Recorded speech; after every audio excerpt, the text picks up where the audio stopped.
This is Aldous Huxley, a man haunted by a vision of hell on earth.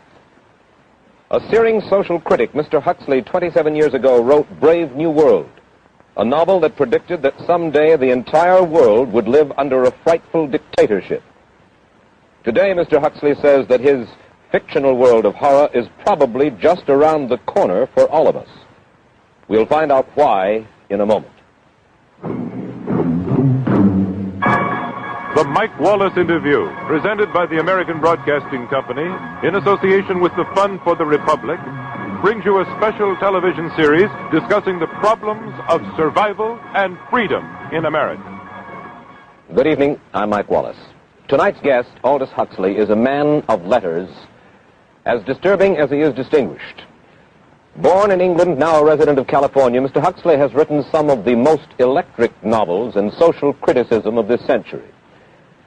He's just finished a series of essays called Enemies of Freedom, in which he outlines and defines some of the threats to our freedom in the United States. And Mr. Huxley, right off the bat, let me ask you this. As you see it, who and what are the enemies of freedom here in the United States? Well, I don't think you can say who in the United States. I don't think there are any sinister persons deliberately trying to rob people of their freedom. But I do think, first of all, that there are a number of impersonal forces which are pushing in the direction of less and less freedom. And I also think that there are a number of technological devices which anybody who wishes to use can use to accelerate this process of going away from freedom, of imposing control. Well, what are these forces and these devices, Mr. Huxley? I should say that there are two main impersonal forces. The first of them is not exceedingly important in the United States at the present time, though very important in other countries. This is the force which in general terms can be called overpopulation, the mounting pressure of population pressing upon existing resources. This, of course, is an extraordinary thing. Something is happening which has never happened in the world's history before. I mean, let's just take a simple fact that between the time of the birth of Christ and the landing of the Mayflower, the population of the Earth doubled. It rose from 250 million to probably 500 million. Today, the population of the Earth is rising at such a rate that it will double in half a century. Well, why should overpopulation work to diminish our freedoms? Well, in a number of ways. I mean, the experts in the field, like Harrison Brown, for example, pointed out that in the underdeveloped countries, actually the standard of living is at present falling. The people have less to eat and less goods per capita than they had 50 years ago. And as the position of these countries, the economic position, becomes more and more precarious, obviously the central government has to take over more and more responsibility for keeping the ship of state on an even keel. And then, of course, you're likely to get social unrest under such conditions, with again an intervention of the central government. So that I think one sees here a pattern which seems to be pushing very strongly towards a totalitarian regime. And unfortunately, as in all these underdeveloped countries, the only highly organized political party is the Communist Party, it looks rather as though they will be the heirs to this unfortunate process, that they will step into the position of power. Well, then, ironically enough, one of the greatest forces against communism in the world, the Catholic Church, according to your thesis, would seem to be pushing us directly into the hands of the communists because they are against birth control. Well, I think this strange paradox probably is true. There is it's an extraordinary situation, actually. I mean, one has to look at it, of course, from a biological point of view. The whole essence of biological life on Earth is a question of balance, and what we have done is to practice death control in a most intensive manner without balancing this with birth control at the other end. Consequently, the birth rates remain as high as they were, and death rates have fallen substantially. All right, then. So much for the time being, anyway, for overpopulation. Another force that is diminishing our freedoms. Well, another force which I think is very strongly operative in this country is the force of what may be called over-organization. As technology becomes more and more complicated, it becomes necessary to have more and more elaborate organizations, more hierarchical organizations. And incidentally, the advance of technology has been accompanied by an advance in the science of organization. It's now possible to make organizations on a larger scale than was ever possible before.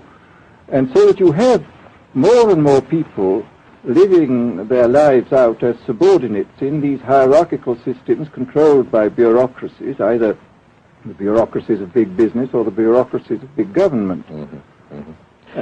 Now, the devices that you were talking about, are there specific devices or methods of communication which diminish our freedoms in addition to overpopulation and over-organization? Well, there are certainly devices which can be used in this way.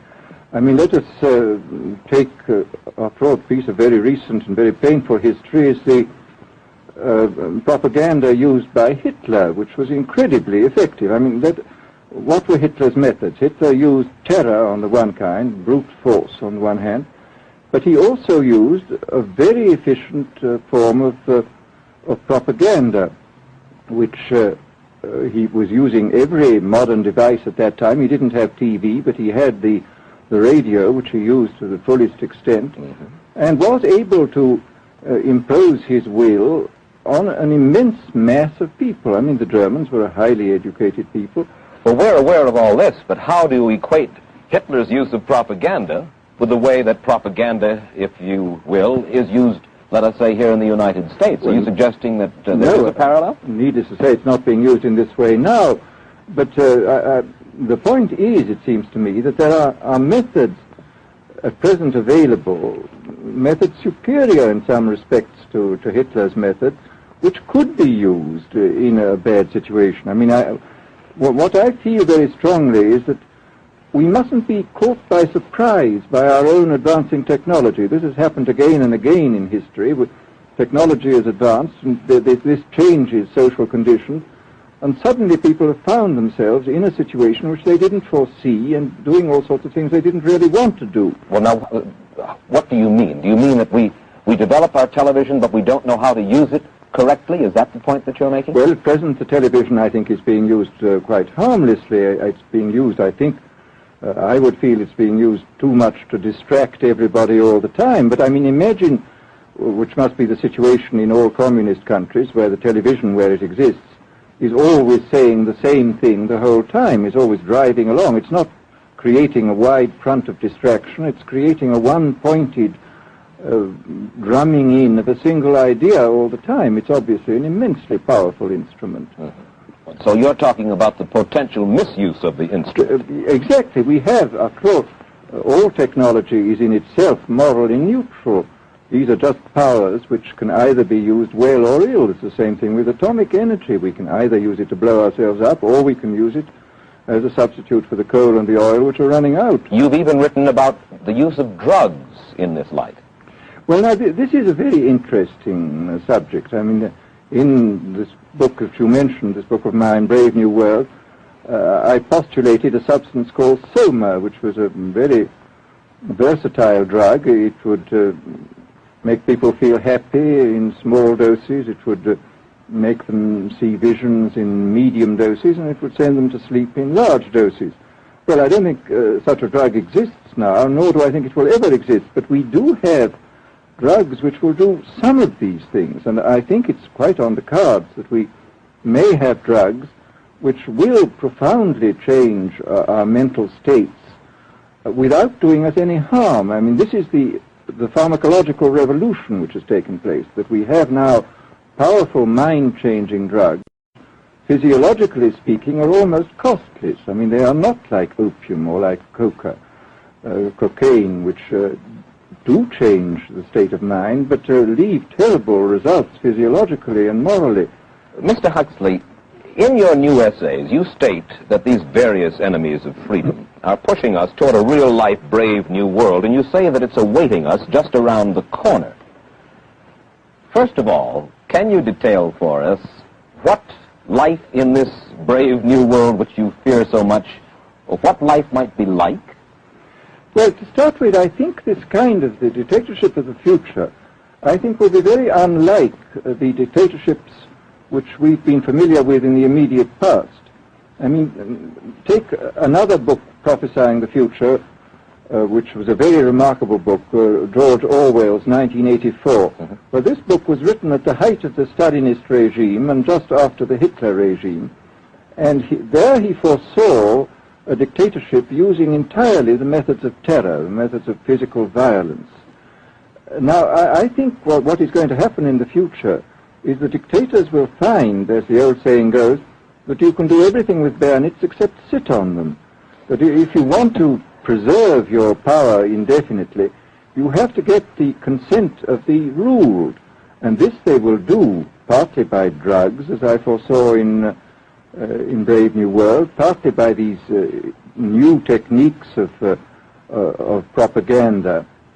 They will do it by bypassing the sort of rational side of man and appealing to his subconscious and his deeper emotions and his physiology even, and so making him actually love his slavery. I mean, I think this is the danger, that actually people may be in some ways happy under the new regime, but they will be happy in a situation where they oughtn't to be happy. But let me ask you this.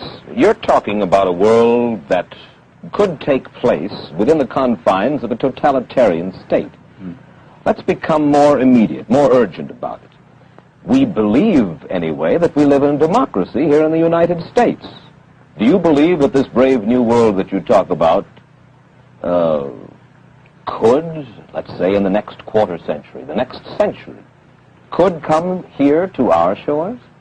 I think it could. I mean, that's why I feel it's so extremely important here and now to start thinking about these problems, not to let ourselves be taken by surprise by the new advances in technology. I mean, for example, in regard to the use of the drugs, we know there's enough evidence now for us to be able, on the basis of this evidence and using a certain amount of creative imagination, to foresee the kind of uses which could be made by people of bad will with these things, and to attempt to forestall this. And in the same way, I think with these other methods of propaganda, we can foresee and we can do a good deal to forestall. I mean, after all, the price of freedom is eternal vigilance.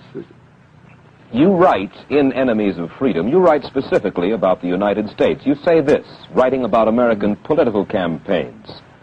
You say, all that is needed is money and a candidate who can be coached to look sincere. Political principles and plans for specific action have come to lose most of their importance. The personality of the candidate, the way he is projected by the advertising experts, are the things that really matter. Well, this is...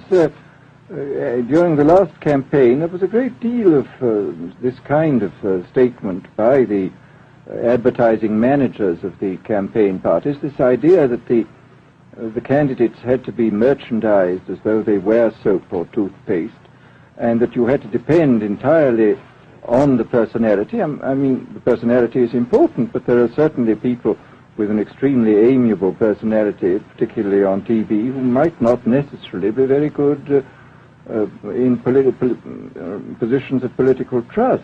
Well, do you feel that men like Eisenhower, Stevenson, Nixon, with knowledge of forethought, were trying to pull the wool over the eyes of the American public? No, but they were being advised by powerful advertising agencies who were making campaigns of a quite different kind from what had been made before. And I think we shall see probably all kinds of new devices coming into the picture. I mean, for example, this thing which got a good deal of publicity last autumn, subliminal projection. I mean, as it stands, this thing, I think, is of no menace to us at the moment. But I was talking the other day to one of the people who has done most experimental work in the psychological laboratory with this, who was saying precisely this, that it is not at the moment a danger, but once you've established a principle that something works, you can be absolutely sure that the technology of it is going to improve steadily. And I mean, his view of the subject was that, well, maybe they will use it to some extent in the 1960 campaign, but they will probably use it a good deal and much more effectively in the 1964 campaign, because this is the kind of rate at which technology advances. And we'll be persuaded to vote for a candidate that we do not know that we are being persuaded to vote for. Exactly. I mean, this is the rather alarming feature, that you're being persuaded below the level of choice and reason. In regard to advertising, which you mentioned just a little ago, in your writing, particularly in Enemies of Freedom, you attack Madison Avenue, which controls most of our television and radio advertising, newspaper advertising, and so forth. Why do you consistently attack the advertising agency? Well, no, I think that advertisement plays a very necessary role, but the danger, it seems to me, in a democracy is this. I mean, what does a democracy depend on? A democracy depends on the individual voter making an intelligent and rational choice for what he regards as his enlightened self-interest in any given circumstance. But what these people are doing, I mean, what both for their particular purposes, for selling goods, and the dictatorial propagandists are doing, is to try to bypass the rational side of man and to appeal directly to these unconscious forces below the surface, so that you are, in a way, making nonsense of the whole democratic procedure, which is based on conscious choice on rational grounds. Of course, well, maybe you have just answered this next question, because in your essay you write about television commercials, not just political commercials, but television commercials as such, and how, as you put it, today's children walk around singing beer commercials and toothpaste commercials, and then you link this phenomenon in some way with the dangers of a dictatorship. Now, could you spell out the connection, or how do you feel that you have done so sufficiently? Well, I mean, here, this whole question of children, I think, is a terribly important one, because the children are quite clearly much more suggestible than the average grown-up. And again, suppose that that for one reason or another all the propaganda was in the hands of one or very few agencies, you would have an extraordinarily powerful force playing on these children, who after all are going to grow up and be adults quite soon. I do think that this is not an immediate threat, but it remains a possible threat. And you said something to the effect in your essay that the children of Europe used to be called cannon fodder, and here in the United States they are television and radio fodder. Well, after all, you can read in the trade journals the most lyrical accounts of how necessary it is to get hold of the children, because then they will be loyal brand buyers later on. Mm-hmm. But, I mean, again, you just translate this into political terms. The dictator says they will be loyal ideology buyers when they're grown up. We hear so much about brainwashing as used by the communists.